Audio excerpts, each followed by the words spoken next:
ta'adud atau poligami itu termasuk nikmat di dunia, bahagia di akhirat?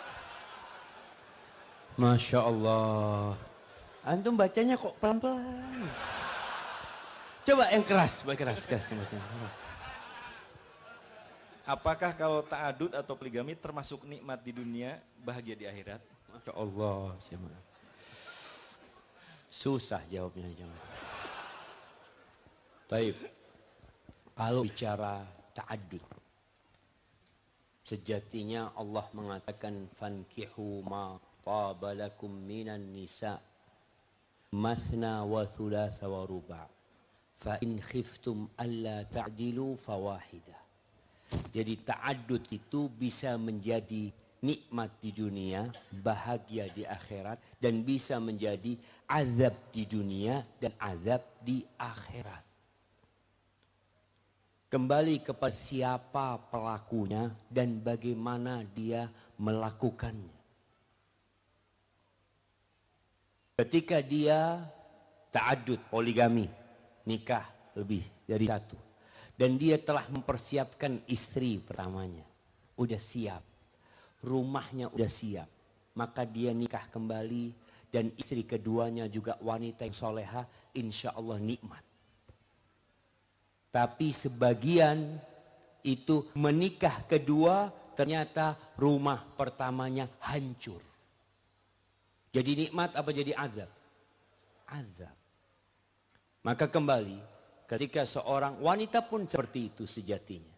Ketika suaminya nikah kembali, bisa jadi nikah kembalinya suami ini, nikah kedua, ketiga, keempat yang nikmat buat dia.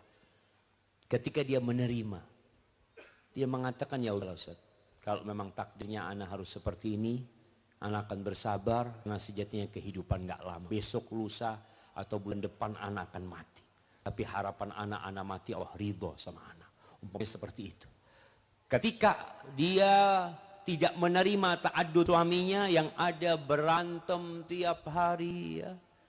Makanya sampai ada teman yang ngomong kalau mau nikah lagi tolong piring di rumah ganti. Piring seng semuanya. Jadi paling enggak ya 2-3 bulan lempar-lemparan seng seperti itu. Ketika tidak siap, maka buat teman-teman nih, ta'adud ini kalau diomongkan nikmat sekali ya mau. Anak kalau lihat ibu-ibu ya, ini rahasia bapak-bapak. Anak buka kan. Jadi bapak-bapak ini kalau di rumah senyum-senyum sama istrinya, padahal kalau kumpul sama teman-teman, gimana? Kapan nih kita mulai ini? Masya Allah.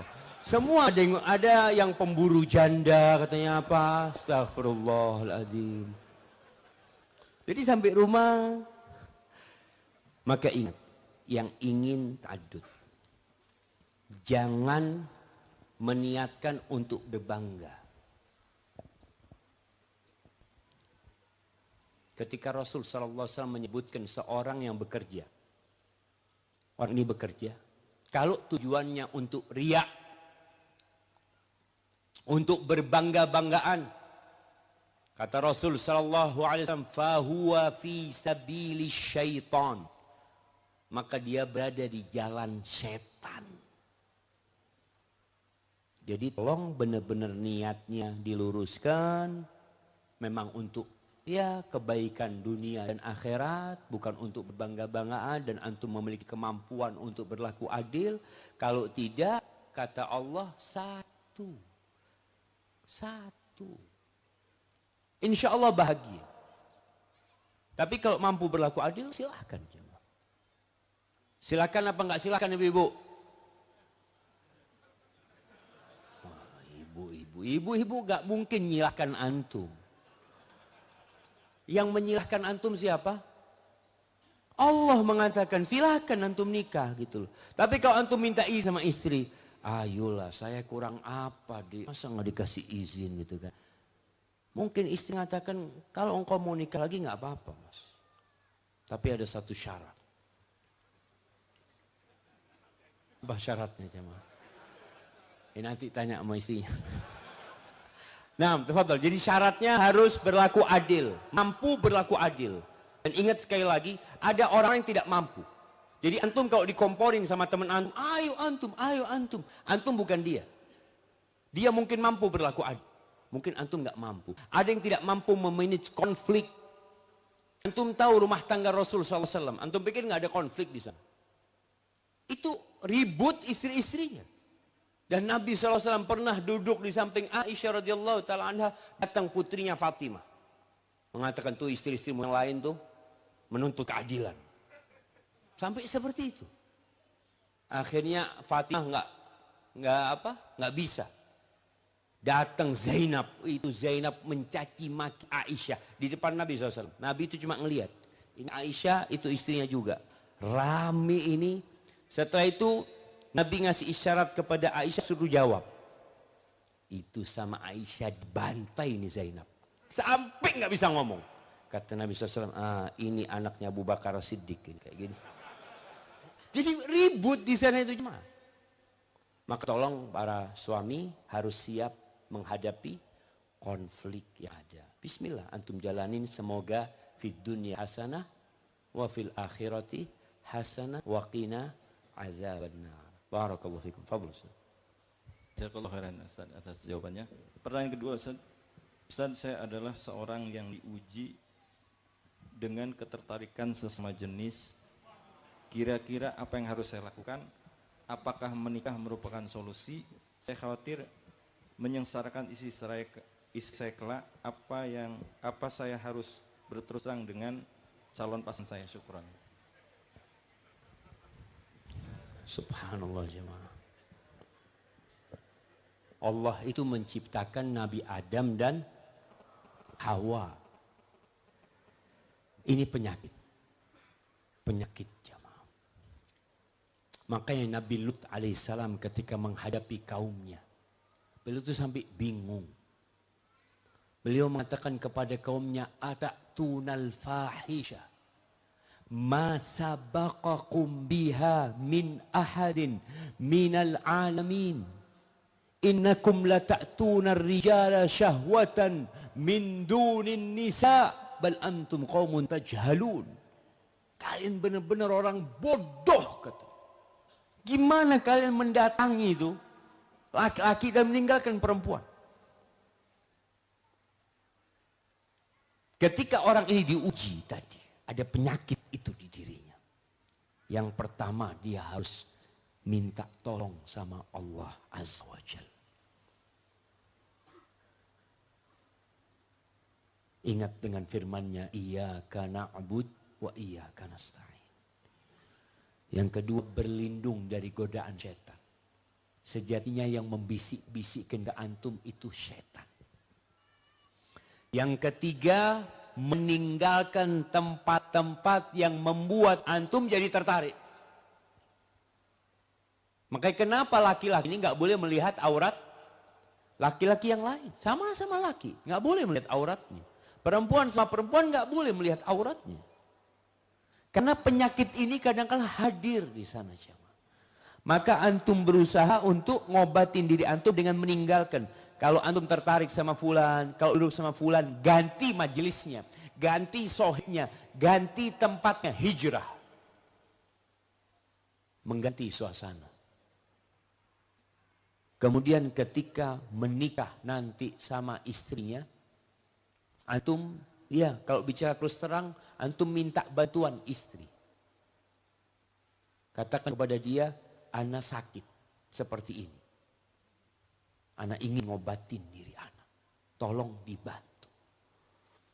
Tapi para laki-laki kalau dia tidak niat untuk mengobatin dirinya dan tidak takut sama Allah Azza wa Jal, maka ketika dia menikah pun dia mungkin akan kembali ke hal tersebut jemaah. Karena ada yang seperti itu.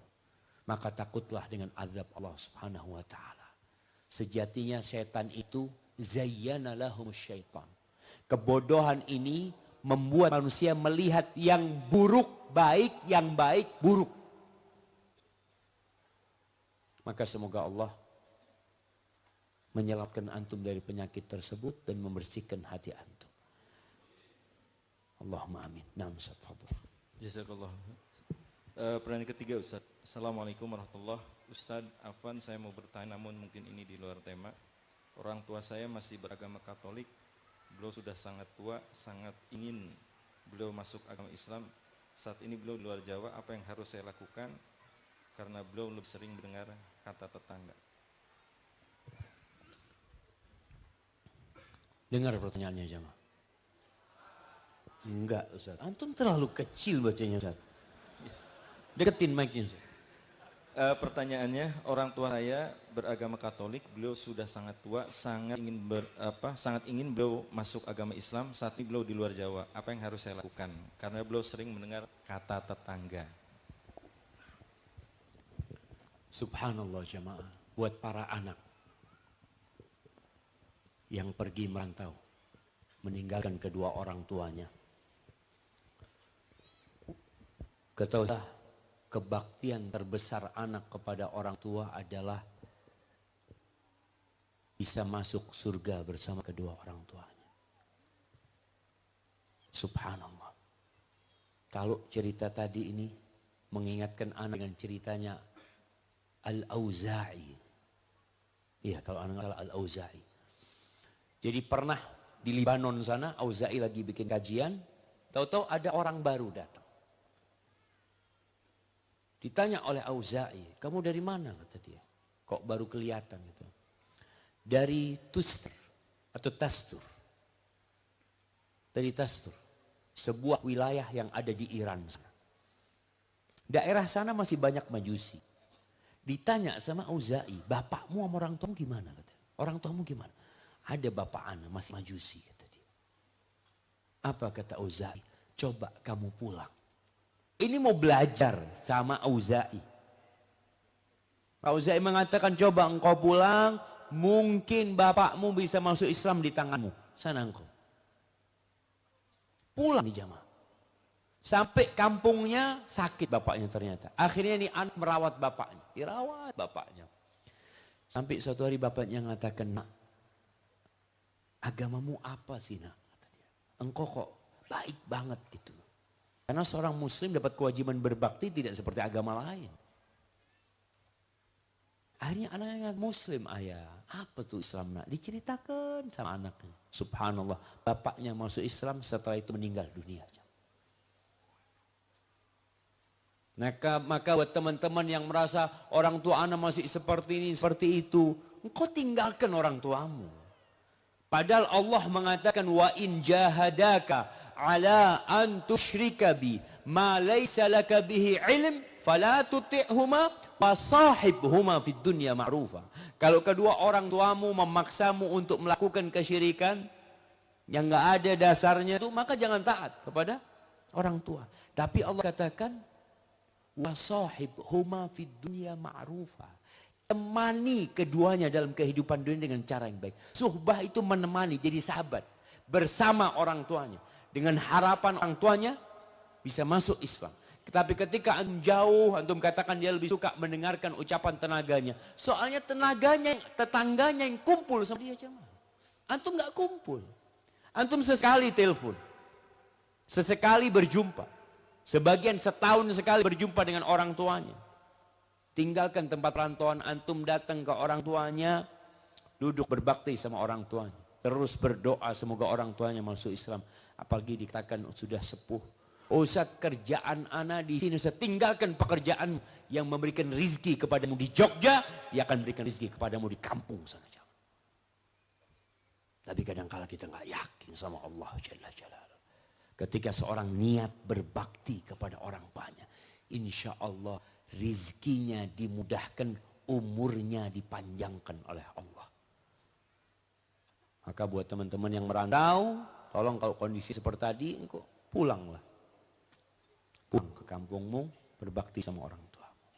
Hadza wallahu a'lam bissawab.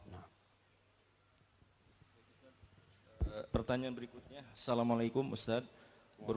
Berulang kali saya daftar cari kerja, polisi, TNI, PNS. Kenapa kok nggak keterima-terima? Terima kasih Ustaz. Karena antum cari kerja. Berhenti cari kerja. Sekarang cari Allah Azza wa Jalla. Itu sering menggantungkan diri kepada manusia jemaah. Oh, ana punya teman, ana punya sohib, ana punya kenalan. Tapi antum lupa yang bisa memberikan pekerjaan kepada antum itu bukan teman antum, bukan sahib antum, tapi Allah Jalla Jalaluh. Innama amruhu idza arada syai'an an yaqula lahu kun fayakun. Antum nggak yakin kalau Allah mau kasih, Allah kasih. Makanya cerita seorang syekh yang dia lihat temannya ya, sudah 3-4 bulan dia cari kerjaan nggak dapat ya. Dilihat wajahnya lesu.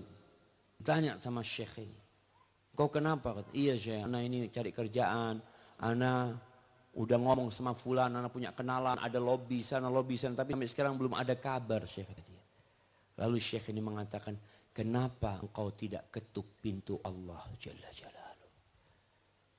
Coba engkau sholat malam di sepertiga malam akhir. Sholatlah engkau. Minta sama Allah. Gantungkan semuanya kepada Allah. Katakan, ya Allah, nggak ada yang bisa bantu aku kecuali engkau ya Allah. Selesai. Subhanallah. Tuh orang setelah sholat malam besoknya, dia itu naik mobil. Sama, mau cari kerjaan lagi, ngelamar sana, ngelamar sini. Ketika dia keluar dari rumahnya, di dekat rumahnya itu ada sebuah kantor.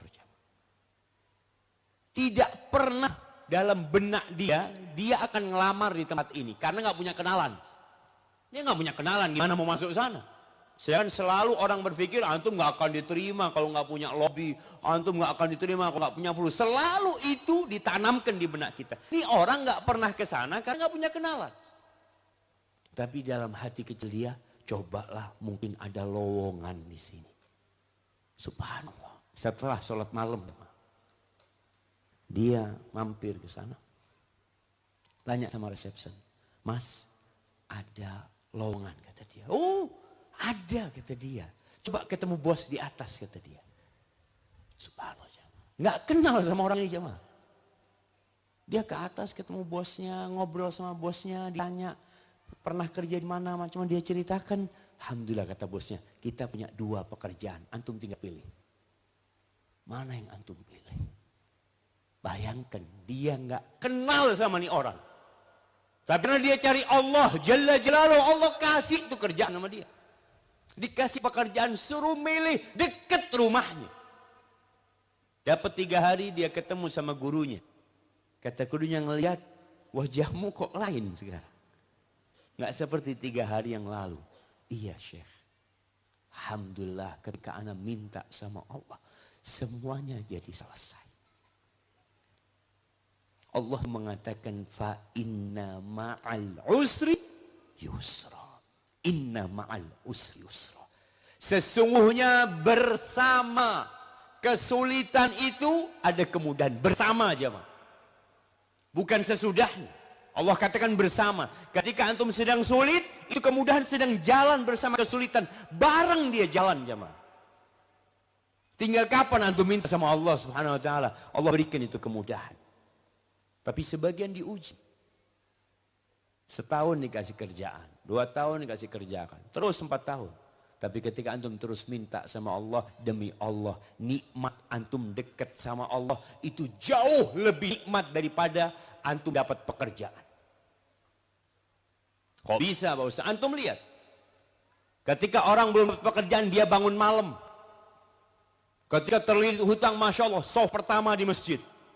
Anda mau lihat soft pertama, Masya Allah. Ini kayaknya pada punya utang semuanya, soft pertama. Ketika antum nggak punya utang, ketika antum usaha, Masya Allah, mapan, antum nggak lagi di soft pertama. Sebagian orang sudah soft ketiga, soft keempat, sebagian sudah jadi imam buat orang-orang yang masbuk.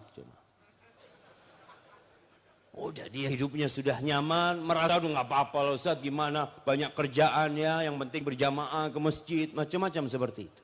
Antum kehilangan nikmat sholat malam ketika antum bisa merintih memohon kepada Allah Jalla Jalaluh. Antum kehilangan soft pertama. Enggak ingat, yakin, fa inna ma'al usri yusra. Inna ma'al usri yusra. Maka buat tadi yang susah cari kerjaan, tolong cari Allah antum sekarang. Dekat sama Allah. Tapi kan harus ikhtiar usaha. Iya, antum kan sudah ikhtiar usaha. Antum tiap hari keluar rumah. Wah subhanallah, kalau bicara pekerjaan jamaah. Ada orang yang tahu-tahu ditelepon sama sohibnya dikasih pekerjaan. Ada teman di PHK, nggak dalam bayangan dia ditelepon sama sohibnya. Siapa yang nyuruh tuh temennya telepon dia? Berbulan-bulan nggak pernah telepon jamaah. Siapa yang menggerakkan harinya untuk telepon? Rabbul Alamin. Kita selalu mengatakan iyyaka na'bud wa iyyaka nasta'in. Lalu antum masih belum yakin. Hadza wallahu a'lam bissawab.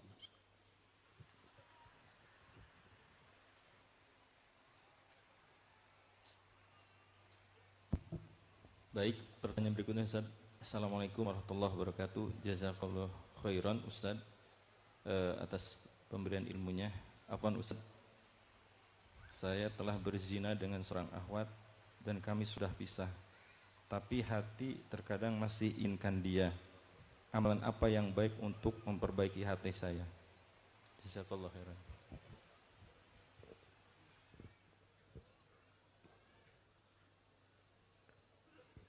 Ya Allah jemaah. Semoga Allah menyelamatkan kita dari dosa zina ini jemaah. Jadi kalau bicara zina,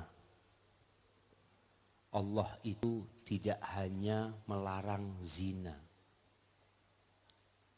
Tapi Allah mengatakan wala taqrabuz zina.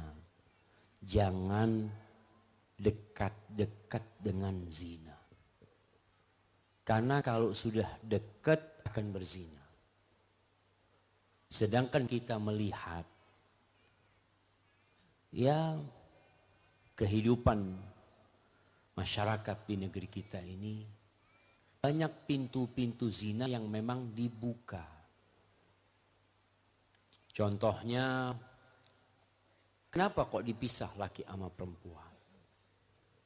Karena nggak boleh dikumpulin.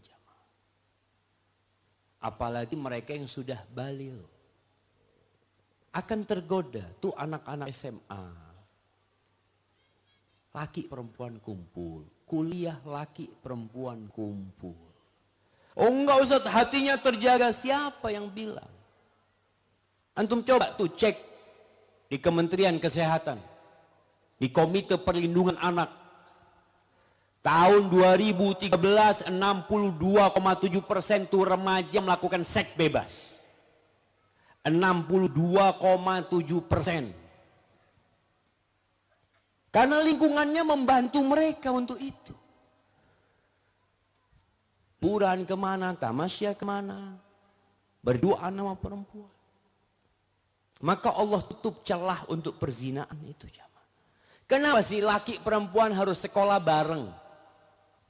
Kenapa laki sama perempuan SMA, SMP harus bareng? Emangnya kalau laki perempuan bareng, oh Ustaz, IQ-nya semakin tinggi Ustaz. Jadi kalau bareng itu jawab soal semakin bagus Ustaz. Oh gitu. Di mana penelitiannya? Antum lihat tuh di Jakarta ada sekolah namanya Canisius, punya Katolik. Sejak zaman Belanda. Sejak tahun 1927 atau 30. Itu mereka dirikan sekolah khusus laki-laki. Katolik jemaah, bukan Muslim. Mereka berpikir dunia. Karena memang harus dipisahkan supaya serius sekolah. Antum kalau laki-laki sekolah sama perempuan serius enggak jemaah? Pagi Masya Allah, rambut. Kata bapaknya, kamu ini mau kemana? Kata dia. Oh sekolah ayah. Jam 7 harus nyampe. Masya Allah. Coba laki semuanya. Sekolahnya laki semuanya. Nggak ada pakai sarung. Mungkin berangkat sekolah. Jadi kalau bicara jamaah. Subhanallah. Sampai di Meksiko. Di Meksiko sana jamaah. Tempatnya banyak mafia. Itu bis perempuan khusus perempuan. Jauh sebelum di Jakarta itu ada busway yang mengatakan khusus perempuan, ada gerbongnya untuk perempuan. Meksiko udah duluan. Kalau bicara dunia mereka tahu ini nggak bisa dikumpulin. Apa faedahnya dikumpulin? Baik, anak kasih hadiah. yang bisa menyebutkan apa manfaatnya kalau laki perempuan kumpul satu kelas? Ya, antum berdiri. Antum kumpul satu kelas sama perempuan? Iya. Oh, berdiri.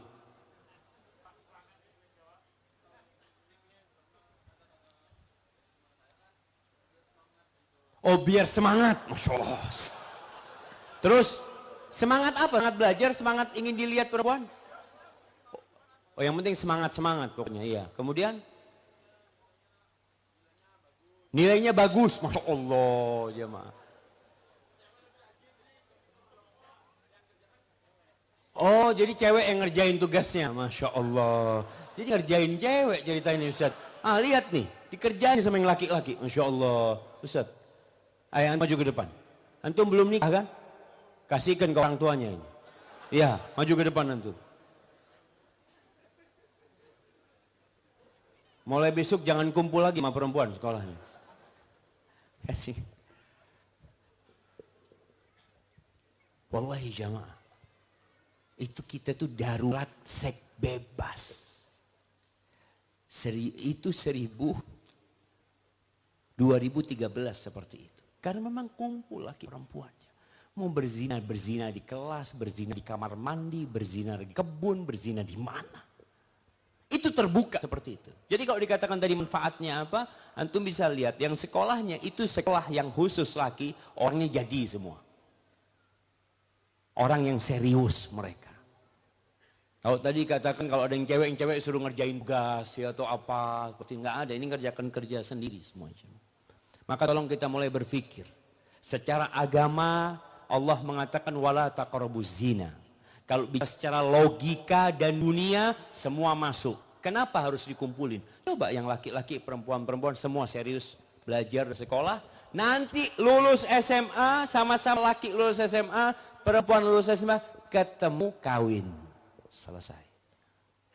Tapi kalau tadi dikatakan dia berzina akhirnya dengan akhwat.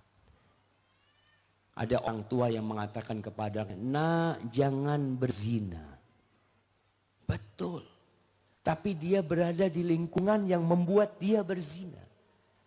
Seperti cerita orang tua yang melemparkan anaknya ke kolam. Lalu sang ayah mengatakan, iya ka antabtalla bil ma. Hati-hati jangan sampai basah. Anak, iya, gimana? Lemparin ke kolam terus jangan basah. Ketika lingkungannya tidak baik, lalu katakan kau jangan jadi orang gak baik. Lingkungannya gak baik. Maka buat itu, ikhwan, bertobatlah kepada Allah dengan taubatan nasuha. Engkau ingat dengan dosamu. Seharusnya kau itu didera 100 kali dipecut. Ketika seorang belum menikah berzina. Alhamdulillah Allah tutupin perzinaanmu. Nggak ada yang tahu. Tapi jangan sampai engkau mengulanginya kembali. Putus. Sudah. Perbaiki dirimu. Hubunganmu dengan Allah subhanahu wa ta'ala. Kalau engkau mau menikah. Carilah wanita yang soleha. Kalau tuh perempuan yang tadi itu sudah bertobat pula. Maka silahkan dia. Kalau enggak mungkin dia berzina dengan orang lain lagi. Sebagaimana engkau kalau enggak tobat mungkin kau berzina dengan orang lain lagi. Allah jemaah kita perlu meredam nafsu kita. Allah mengatakan wa amma man khafa maqama rabbih wa nahan nafsa 'anil hawa fa innal jannata hiyal ma'wa. Siapa yang takut dengan persidangan kelak di mana dia akan dihadapkan di hadapan Allah Subhanahu wa taala dan dia tahan nafsunya dari keinginannya, maka surga bagi dia. Tahan. Wallahi kenikmatan zina itu nikmatan sesaat, tapi engkau akan merasakan azab. Engkau pikir orang yang berzina berangkat ke pelacur sana, pelacur sini merasakan kenikmatan. Wallahi sebenarnya beban dosa yang ada di hatinya itu jauh lebih dahsyat daripada kenikmatan yang dia rasakan. Na'udzubillah min dzalik. Hadza wallahu a'lam bissawab. Pertanyaan berikutnya Ustaz. Dulu saya pernah beli barang curian. Sampai saat ini barang itu masih ada di tangan. Bagaimana cara membersihkannya Ustaz? Masya Allah jemaah. Barang curian ini tidak akan pernah bisa dibeli. Karena barang itu bukan milik orang tersebut. Itu barang milik orang lain. Maka tugas antum mengembalikan kepada pemiliknya. Antum datang ke pencurinya. Bukan pencurinya. Kepada penadahnya ya. Penadahnya datang, ini ana beli di sini, ini punya siapa barang ini. Kalau bisa diketahuin pemiliknya, maka antum balikan ke pemiliknya. Tapi kalau nggak bisa ya sudah antum kasihkan kepada orang. Dan suatu saat ketika antum berjumpa dengan pemiliknya, antum ganti kepada pemiliknya. Karena barang itu tetap milik orang lain. Hadza wallahu a'lam bissawab. Berikutnya Ustaz, bagaimana menyikapi seorang suami yang egois pada istrinya, mau menang sendiri supaya istri tersebut tidak terjerumus dalam dosa karena tidak bersyukur pada suami? Apakah tetap harus diam dan tetap mendoakan suami? Masya Allah. Memang laki-laki ini ya ada egoisnya. Kenapa? Pemimpin. Anak komandan di rumah. Betul. Allah mengatakan ar-rijalu qawwamuna 'alan nisa. Lelaki-lelaki adalah pemimpin bagi para wanita.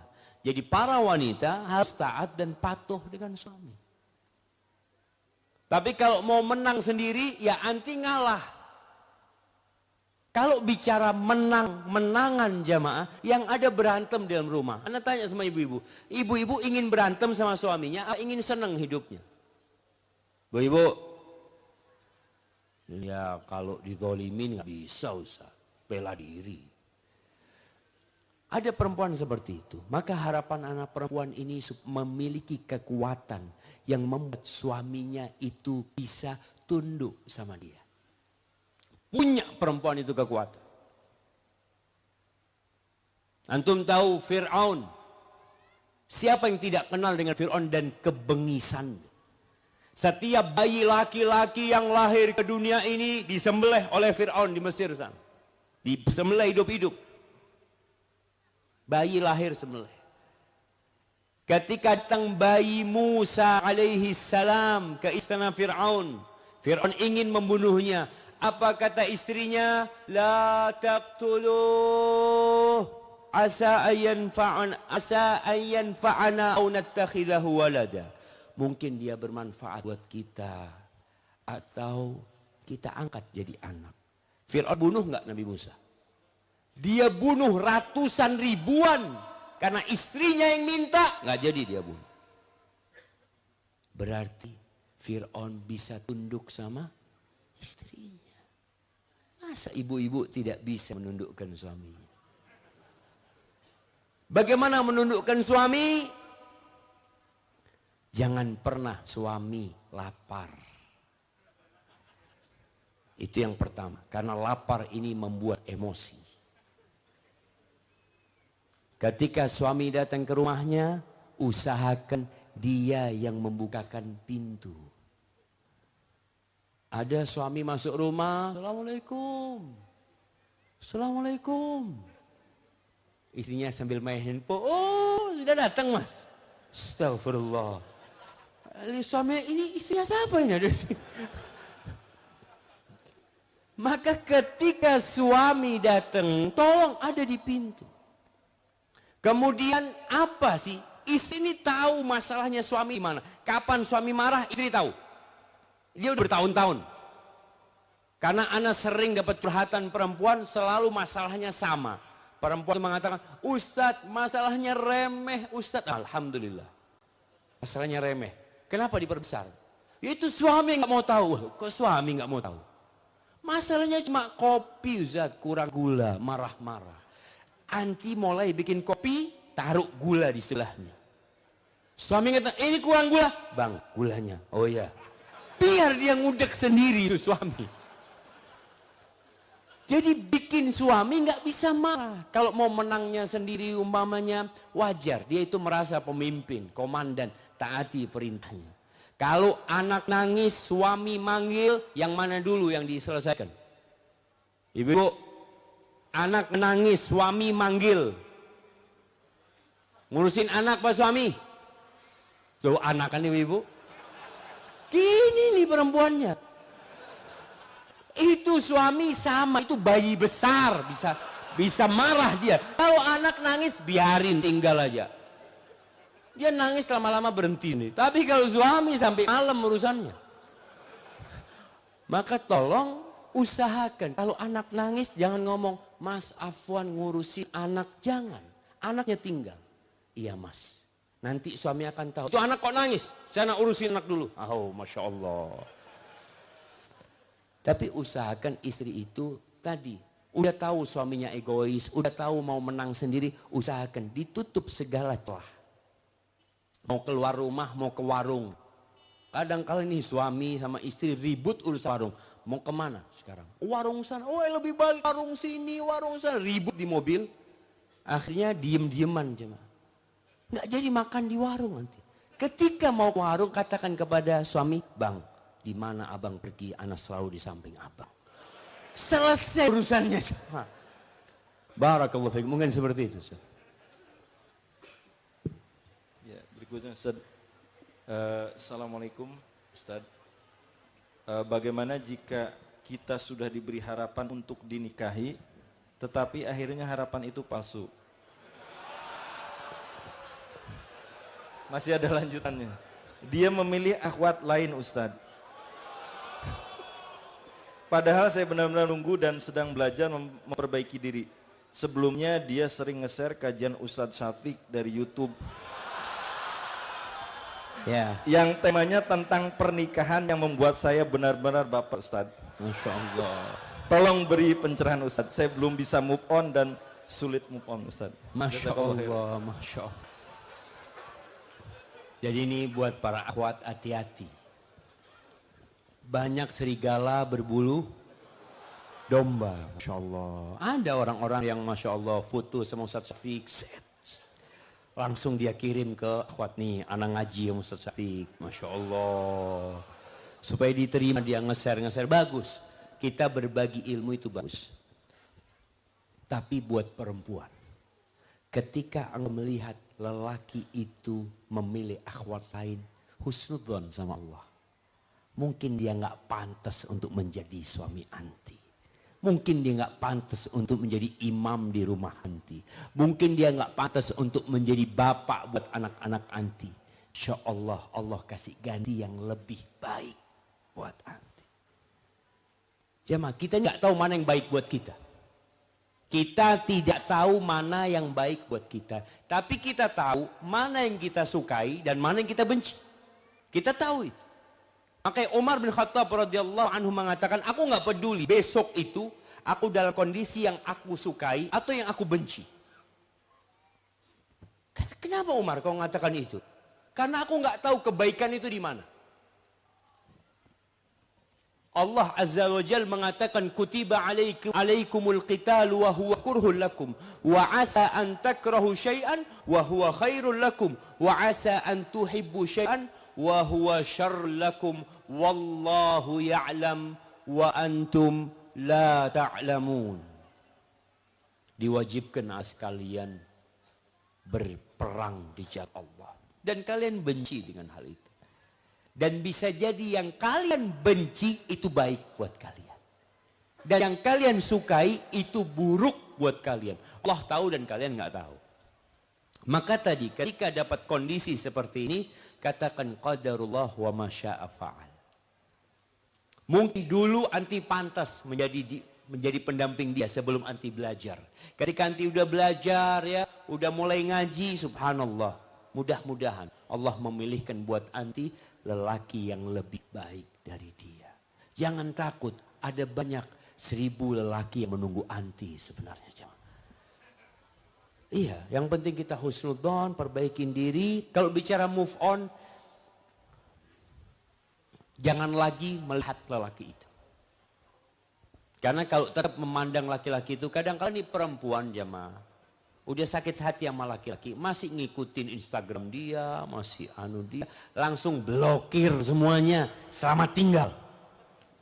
Ya, anti bismillah, perbaikin diri anti, semoga Allah memberikan ganti yang lebih baik. Hadza wallahu a'lam bishawab. Baik Ustaz, ini pertanyaan yang terakhir. Masya Allah, udah terakhir jam berapa Ustaz? Dua Ustaz. Yang pertama, kenapa kadangkala ada orang yang ibadah biasa bisa aja tapi hartanya Masya Allah lancar jaya. Tapi yang rajin ibadah rezekinya segitu-gitu aja Ustaz. Yang kedua, saya ingin menanyakan apabila pada satu situasi hidup yang serba membingungkan, tidak pasti, dan tidak yakin apa yang harus dipilih untuk dijalani ke depan, apa yang harus dilakukan ya Ustaz? Karena ada rasa takut ketika sudah menjalani pilihan, ternyata tidak tepat dan menyesal. Terima kasih. Bingung. Nah, iya, kalau kita ngelihat ada orang yang nggak pernah sholat, nggak pernah ke masjid, fulusnya Masya Allah Ustaz, mobilnya bagus, rumahnya mewah, istrinya cantik, Allahu Akbar. Padahal dia nggak pernah beribadah Ustaz. Jamaah, antum jangan baper. Kata Nabi SAW, Inna Allaha yu'tid dunya man yuhibbu wa man la yuhibbu. Allah berbagi dunia ini pada orang yang Allah cintai dan orang yang tidak Allah cintai. Allah kasih dunia ini. Dunia ini tidak lebih dari satu sayap nyamuk. Kalau antum berpikir, kenapa tuh orang yang nggak sholat dikasih sama Allah Subhanahu Wa Taala? Apa arti dunia ini? Tidak lebih dari bangkai kambing. Walakin la yu'til iman illa man yuhib. Tapi Allah tidak berbagi keimanan kecuali kepada orang yang Allah cintai. Kalau antum dikasih nikmat dunia, Qarun juga dikasih nikmat dunia. Antum dikasih jabatan dan kekuasaan, Namrud dan Fir'aun juga seperti itu. Allah kasih. Lihat Nabi Musa miskin. Itu yang namanya Fir'aun dengan istananya, bahkan dia mendolimin. Jangan takjub dengan mereka. Dan Allah mengatakan, "Fala tu'jibka amwaluhum wala auladuhum." Jangan takjub. Kenapa? Innama yuridullah liyu'adzibahum biha fil hayatid dunya. Allah tuh mau mengazab mereka dalam kehidupan dunia. Dengan apa? Dengan anak dan hartanya. Jadi azab buat mereka. Maka ketika antum melihat seperti itu, antum ya minta sama Allah SWT. Jangan pelit, jangan hasut, jangan iri dan jangan dengki. Antum perbaiki hubungan antum sama Allah SWT. Dan Allah tidak berbagi keimanan kecuali kepada orang yang Allah cintai. Dan jamaah, Ibnu Mas'ud meriwayatkan sebuah hadis. Inna Allah la yahmi abdahu dunya. Allah itu menyelamatkan hambanya dari dunia. Dia itu kepingin dunia. Dia ingin dunia. Tapi Allah selamatkan. Nggak dikasih sama Allah.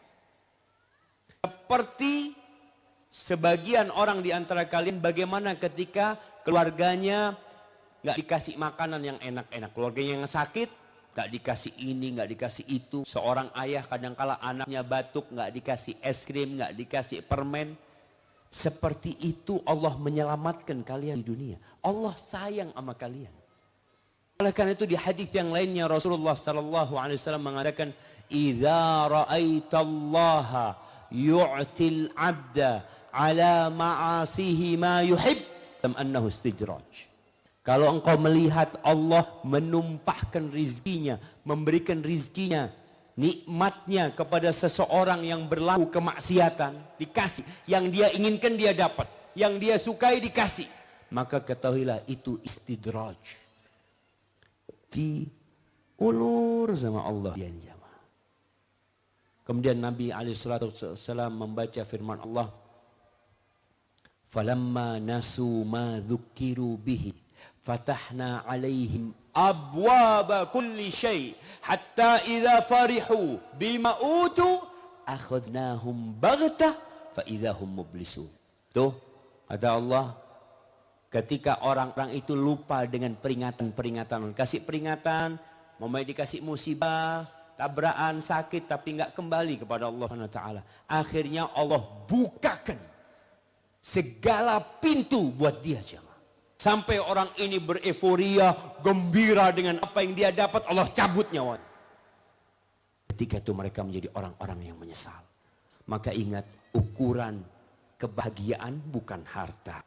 Ukuran kecintaan Allah bukan harta, tapi iman dan amal soleh. Adapun pertanyaan yang terakhir tadi berkaitan dengan orang yang bingung. Allah Subhanahu wa taala mengatakan kepada nabinya, "Wasyawirhum fil amr." Musyawarah. Musyawarah, kalau antum mau memilih satu dari dua hal, musyawarah, tanya sana, tanya sini kepada orang-orang yang cinta kepada antum. Setelah itu istikharah, minta pilihan dari Allah Subhanahu wa taala. Setelah antum dapat pilihan, fatawakkal, fa idza azamta fatawakkal 'ala Allah. Setelah antum berazam, udah serahkan sama Allah Subhanahu wa taala. Kalau ternyata gagal, ana sudah istikharah Ustaz, ana udah musyawarah, gagal. Memang Allah ingin antum gagal ketika itu. Kenapa Ustaz? Supaya antum kembali kepada Allah Subhanahu wa taala. Allah sediakan yang lainnya. Belajar dari anak panah jamaah. Antum tahu anak panah itu. Anak panah itu ditarik mundur ke belakang untuk melesat ke depan. Kadangkala antum harus mundur beberapa langkah agar antum bisa maju ke depan. Maka dalam kehidupan ini selalu optimis. Ihris ala ma yanfa'uka wasta'in billah wala ta'jaz. Semangatlah untuk meraih semua yang bermanfaat, antum ambil. Pajak. Dan minta tolong sama Allah. Jangan bersandar kepada diri antum, minta tolong sama Allah Subhanahu wa taala. Wala ta'jaz, dan jangan jadi orang yang lemah, yang putus asa. Fa in sabaka syai', kalau engkau tertimpa sesuatu. Kadang-kadang sebagian wanita subhanallah udah istikharah ya menikah, ternyata dia harus bercerai. Kalau engkau tertimpa sesuatu, jangan cari kambing hitam. Jangan mengatakan andai kata, la, katakan qadarullah wa ma syaa fa'al. Itu takdir Allah dan Allah berbuat sekehendaknya. Karena kata andai kata itu akan membuka peluang buat setan, pintu setan untuk menyesatkan kita, maka hendaklah kita menyerahkan semuanya kepada Allah Jalla Jalaluh. Jamaah, mungkin itu yang bisa ana sampaikan. Semoga bermanfaat buat kita semua. Hendaklah semua yang ingin nikmat di dunia, bahagia di akhirat, terus belajar menuntut ilmu, cari jalan-jalan yang bisa mengantarkan antum kepada kebahagiaan dunia dan di akhirat. Wassallallahu ala nabiyyina Muhammadin ala alihi wa sahbihi wasallam. Assalamualaikum warahmatullahi wabarakatuh.